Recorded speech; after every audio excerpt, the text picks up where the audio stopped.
Julius Robert Oppenheimer, bapak fisikawan dunia kelahiran New York, Amerika Serikat ini, kini tengah banyak diperbincangkan setelah film berjudul Oppenheimer rilis pada tanggal 21 Juli 2023. Ia mengungkap kebangkitan sekaligus kejatuhan dari seorang fisikawan terkenal di Amerika Serikat yang berhasil menciptakan senjata pemusnah massal bernama bom atom, yang kemudian digunakan oleh tentara Amerika Serikat pada Perang Dunia Kedua untuk meluluhlantahkan kota Hiroshima dan Nagasaki di Jepang. Sebelum peristiwa Hiroshima dan Nagasaki, Oppenheimer, Albert Einstein, dan beberapa fisikawan terkemuka pada saat itu dihadapkan pada dua pilihan yang sulit atas tawaran pemerintah mengenai proyek Manhattan. Pertama, Oppenheimer sadar betul atas potensi kerusakan yang sangat besar apabila proyek bom atom ini dijalankan dan dikembangkan untuk kepentingan perang. Kedua, apabila Oppenheimer dan para fisikawan pada saat itu menolak proyek pembuatan bom atom, maka bisa dipastikan proyek tersebut akan dijalankan lebih dulu oleh Nazi Jerman, yang mana hal ini tentu akan berdampak besar terhadap Perang Dunia Kedua yang sedang berlangsung pada saat itu. Mengingat, Nazi dipimpin oleh seorang diktator fasis yang akan menjadikan hasil perang menjadi lebih mengerikan dan tragis. Atas dasar itulah, Oppenheimer terdorong untuk bergabung ke dalam proyek Manhattan pada tahun 1942 ini. Namun, rasa kemanusiaan Oppenheimer mulai terusik setelah mengetahui senjata buatannya dijatuhkan oleh tentara Amerika Serikat di Hiroshima dan Nagasaki, Jepang pada tahun 1945 yang berhasil menewaskan sekitar 150.000 hingga 190.000 korban jiwa.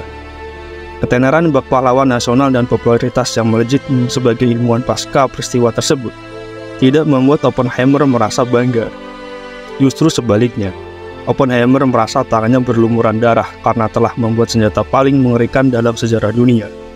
Bahkan, pasca peristiwa tersebut, Oppenheimer sampai mengalami depresi berat dan akhirnya memutuskan untuk menghabiskan sisa hidupnya untuk memperingatkan umat manusia tentang bahaya senjata yang berhasil menenggelamkan Hiroshima dan Nagasaki.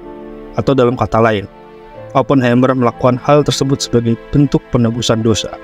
Setidaknya, komitmen Oppenheimer untuk tidak bergabung dalam proyek pengembangan senjata pemusnah massal mulai diuji ketika Soviet meledakkan bom atom pertama mereka pada tahun 1949. Guna menandingi Soviet, Presiden Amerika kala itu, Harry Truman, merespon dengan memerintahkan para ilmuwan Amerika, termasuk Oppenheimer, untuk memulai melakukan program baru, yaitu membuat bom hidrogen yang ledakan nuklirnya bisa 1000 kali lebih kuat daripada bom atom. Mengetahui instruksi Truman, Oppenheimer yang pada saat itu menjabat sebagai kepala penasihat ilmiah pemerintah untuk kebijakan dan pertahanan nuklir, merasa keberatan dengan alasan moral dan praktis karena bertentangan dengan komitmen dirinya untuk menghentikan perang nuklir yang dapat menimbulkan banyak kerusakan luar biasa. Sayangnya, penentangan Oppenheimer tersebut justru membuat karirnya bahkan hidupnya berubah drastis. Dari sosok pahlawan nasional dan ilmuwan populer terkenal kebanggaan Amerika, menjadi sosok yang dicap mengkhianat negara selama Perang Dingin berlangsung. Hingga pada akhirnya, pada musim semi tahun 1954, Oppenheimer harus menjalani interogasi selama 4 minggu. Ia mempertanyakan kesetiaannya kepada Amerika Serikat. Hasilnya, setelah interogasi yang melelahkan tersebut, Oppenheimer, sang bapak bom atom, jaminan izin keamanannya dicabut oleh negara yang ia bangga-banggakan.